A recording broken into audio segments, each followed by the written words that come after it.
Good afternoon, good evening, good morning, wherever you are. It's Abs of October Red, and we are back for news and reviews. I feel like I haven't done one of these for absolutely ages, but I think it's important. There's lots of stuff going on in boxing. You and I both know this. All of us, we know that boxing is something that is ever changing, and there's always something to talk about. But if you know me, which I'm sure most of you do by now when it comes to the sport, anytime I see Netflix poking their toe back into boxing, I'm an advocate for it and I will talk about it. Now, a few hours ago, I think it may be 3 or 4 hours ago now, Tyson Fury returns against Makhmudov. Yep, no problem, that's fine. That was one of the names that was mentioned before. We kind of saw that coming. But what we didn't see coming, and I can get the experts of you in the chat to say, oh yeah, I knew it was going to be on Netflix. Did you? Because I didn't. Because it's got Netflix, Rings obviously got something to do with it as well. I think they've done a show on Netflix before. But this is significant, and I'm going to go into why I think it's significant. And this is my opinion. You know what I'm like. So please wade in with your own thoughts and comments. I've done a bit of research as well, so some of this is scripted because it's not my general knowledge. But one of the things that I did want to say is anyone that says, oh yeah, Netflix, they're only doing Jake Paul fights, that's not happening now, is there? Because yes, okay, you can say the Jake Paul fight with Anthony Joshua, that was a Jake Paul fight, but Tyson Fury versus Makhmudov is not a Jake Paul fight. Yeah. It's not necessarily being promoted by Most Valuable Promotions. It's the Ring. Yeah. And the Ring is showing us on Netflix. So I would say to all the naysayers, for a long time, Netflix in boxing was dismissed. Now, I'm still trying to work this out. Were they dismissed because they were a threat? Or were they dismissed because people genuinely believed they weren't going to get involved in boxing? They're not serious. It's an influencer thing. You know, you've got Jake Paul, MVP. We're not really taking it serious.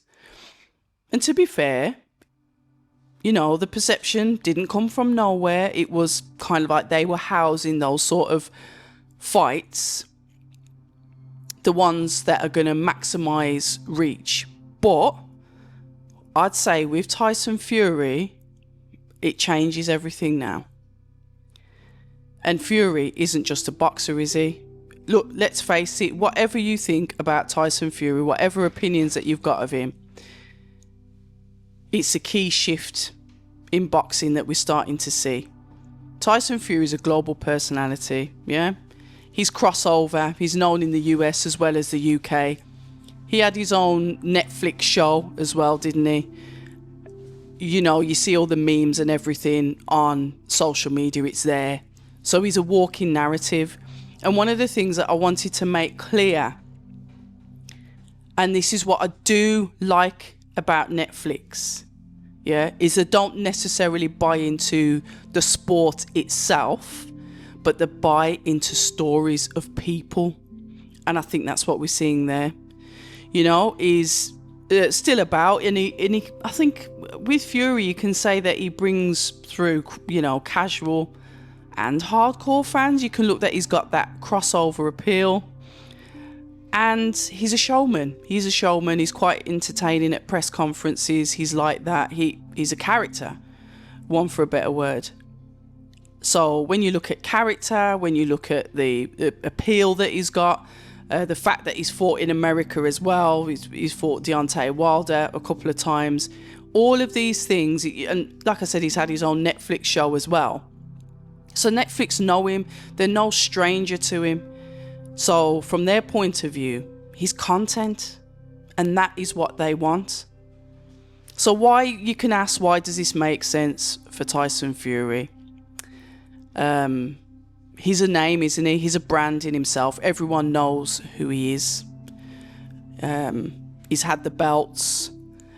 He went and fought Deontay Wilder in his back garden. And he's already crossed into like mainstream culture. You know, you see it with all the memes, the stuff. Everyone knows who he is. He's a popular character. So what he doesn't need, well, in fact, sorry, I'll take that back. What he does need is control.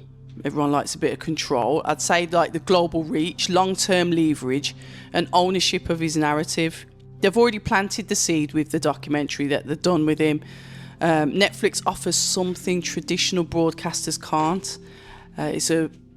Obviously, it's a massive global platform that isn't just one-dimensional in sports. There's no pay-per-view ceiling. We know that. Everyone's got Netflix. Look, all right, there's going to be a few of you that are probably going to get into the comments, well, I haven't got Netflix. Most people have. It's an app that I've had from when I think it started off at $1.99. I think I'm probably paying about 17 quid or something for it now. So I was there for one of the first people from the beginning. I had that app. Cross promotion as well with the documentaries, the series, the trailers, the clips. All of that there can be encompassed into Netflix.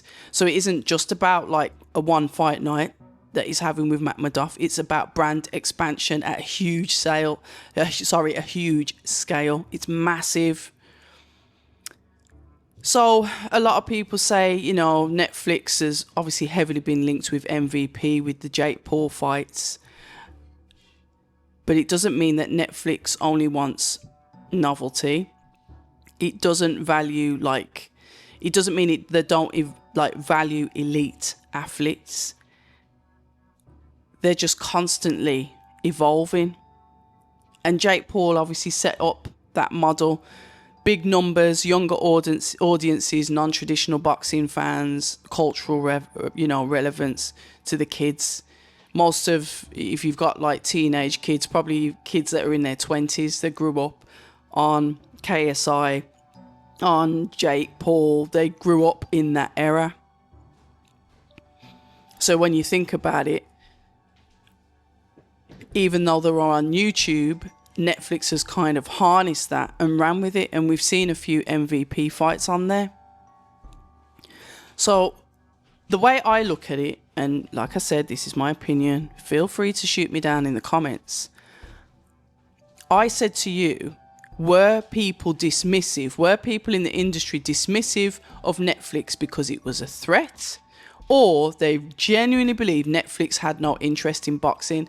That always baffled me, because I was thinking, Netflix is a massive app. They've got loads of different items. They don't have channels, do they? They have different items that you can all watch at the same time. Adding boxing into that is huge, but it's not like it's massive for them, because they've got so many variety of different things on there anyway. So I'm gonna throw it out there and put it was potentially a threat. People like to eliminate threats. People like to dumb down threats. People like, yeah, that's not really a problem for me. So when you think about it, Tyson Fury, we know, is a pay-per-view fighter, isn't he? This is free. And when I say free, within the subscription price, nothing's actually free. But you know what I mean. You're not paying a subscription, then an extra price to fight him. Don't get me wrong. They could turn around and say, yeah, you're going to have to pay extra for this. I doubt it.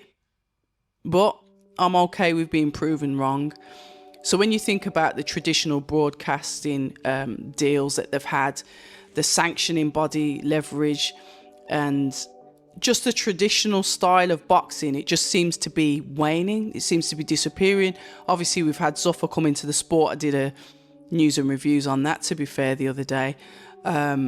So we know that there is landscape, and the landscape is changing. New crops are being planted for a different kind of harvest, if you want to look at it that way. Netflix can pay elite fighters. We've seen it with Anthony Joshua. Jake Paul clearly makes a lot of money, so Tyson Fury is coming in with that as well. So there's no need for them to do pay-per-view. Look at the reach that they've got. I don't know how many millions of subscribers Netflix has got off the top of my head, but their reach is going to be absolutely massive. And there will be people that are just flicking through the app, potentially not looking for boxing, but they'll see something new on there. You know what they're like with their advertising promos, and they're going to be like, oh, let's have a look at this.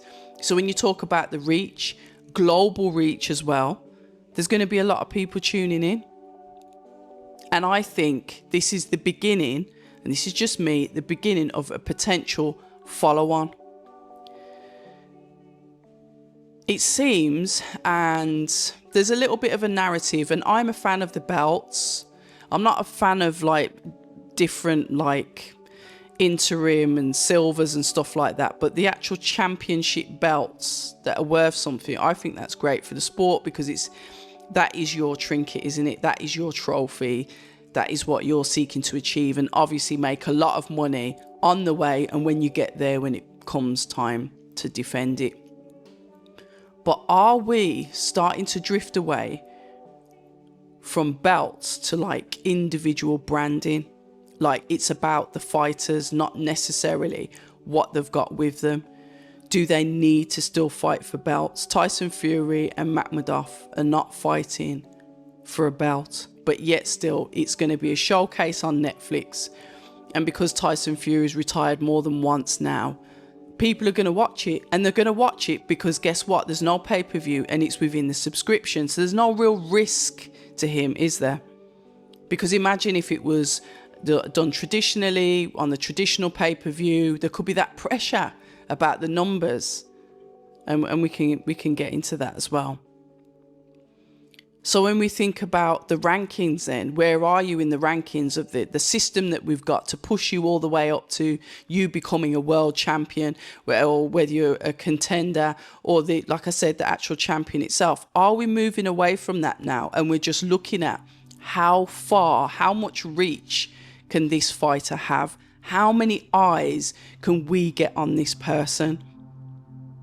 Yeah, when before traditionally, yep, okay. I'm not saying that the fighters weren't prize fighters, but now we're in new money, and new money is reach. New money is views. New money is all about that, because that equates to numbers. Numbers equate to pay. I think it's definitely evolving. I think the correct word that I can use to say about boxing is it's evolving. And I will say, shout out to Misfits. They started this, you know. They started all of this kind of crossover scene boxing, and we are running with it, you know. I don't think boxing on a whole can afford to ignore Netflix. I've spoke to promoters and said, are you going to go over to Netflix? Are you going to now go over and use them as your broadcasting app rather than?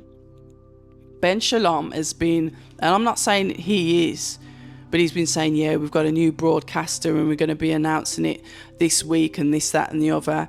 And I thought, is it DAZN? Common sense would potentially say DAZN. But if it's not, is it going to be Netflix? Is he going to join Netflix? But then you'll probably say, well, has he got enough fighters to go on there? Have they got the name enough? Have they got the stories? There's all different factors. But he did say that he's going to be finding a new home. To be fair, I would be surprised if it was Netflix, but anything's possible. And I don't think it's impossible for a lot of other promotional companies or other fighters to follow suit. So when we look at the economics, and this is the bit where I had to do some research, so this is going to sound a little bit scripted because this is not necessarily from the heart, but I needed to get these figures quickly so I could do this video. So when we look at traditional boxing economics, the promoter fronts the event, yeah, they pay for the event, promoter, any potential backroom sponsors that they've got. So the broadcaster then sells the pay-per-view, what is it, about 25 quid? $24.99 is the usual price, isn't it?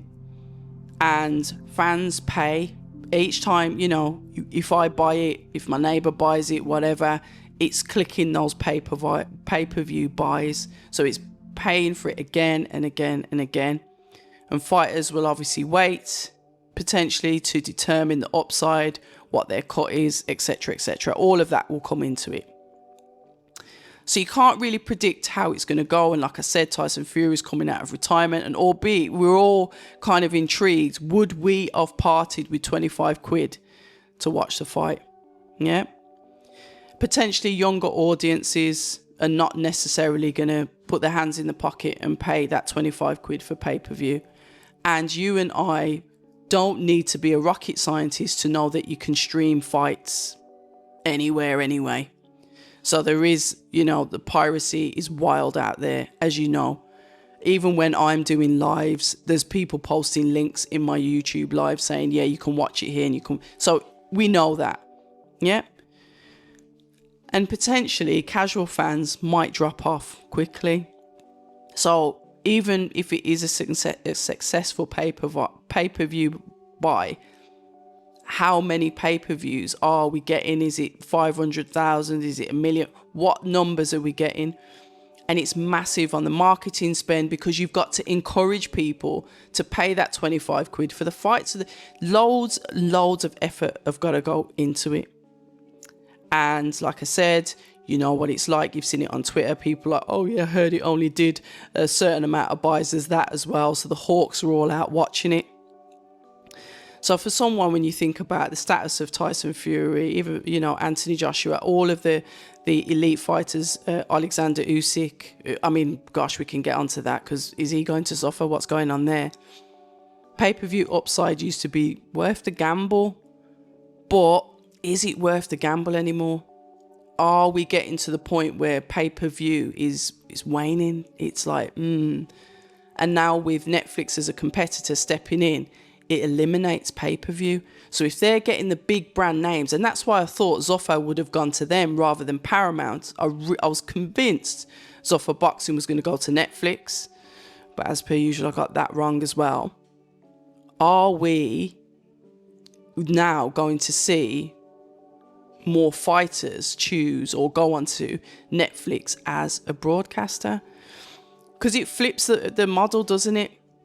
There's no pay-per-view, there's no gate dependency, there's no buy rate anxiety, and you're looking at that from a fighter's point of view. And there's no real regional fragmentation because it's out there, it's global. So Netflix pays a guaranteed, the licenses fee, the revenue comes from obviously subscriptions that we pay, and success is measured in engagement, retention, not one night sales.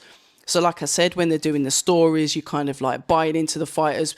People might see this fight announced now and then go back and try and look for Tyson Fury's family kind of Netflix documentary series that they did on there before. So it's like you're buying into a whole narrative. So he hasn't got to think about pay-per-views because he knows what he's getting. That's what it is. That's what he's going to be getting. Because there's no pay-per-view and people can just click on it and press play and watch it back whenever they want. And there's no extra cost. Nothing's hidden. It's part of your subscription. So I want to know what you think about this. What you think about Tyson Fury making his return on Netflix.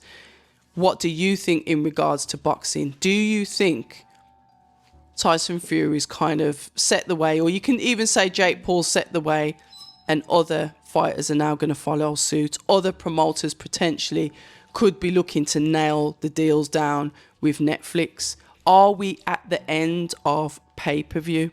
There is so many questions. There's so many things that I want you to get involved with. There's so many stuff I want you to answer. Give me your 50 pence worth because I've just given you mine. I think it's an interesting time for boxing. The landscape is changing. Obviously, we've seen Jai Opetaia go to Zuffa Boxing. Great name. Obviously, he's got the ring belt and the IBF. I haven't heard him talk about the IBF, but obviously he's the cruiserweight world champion for those. I think he's had a face-off with Noel. Is it Michaelian? You know, my pronunciations are always a little bit off-key. So he's the WBC cruiserweight title holder. So as speaking to Maurizio Sulaiman, obviously WBC is his belt. So he's saying, yep, as long as they adhere to the WBC rules, he's happy for more people to get into boxing. What he's not happy with is people trying to get rid of the belts. which was the argument that Zuffa were bringing. It's like, we're going to have our own belt. We don't need these belts. But yet still they are hard targeting champions that have got those belts. So the big question is, what happens to the belts? Are they still fighting for the belts? Are these guys going to drop the belts, or they're going to keep the belts for a bit, build up a status with Zuffa, and then drop the belts? What is the plan? What is the plan? The last rumour, I don't know if this is true, that Alexander Usyk now, who's obviously undisputed, so he's got all of them, is going to be heading to Zuffa Boxing as well. So what does that mean for everybody else? There is so much going on out there, guys, and I really want your feedback on this. To be fair, this could have been a live because we could have debated this. I am doing a watch along on Saturday for Matchroom Show in Newcastle, and I'll probably flip between the Boxer Show too, so it'd be a little bit of a double watch along, may flip through the two fights.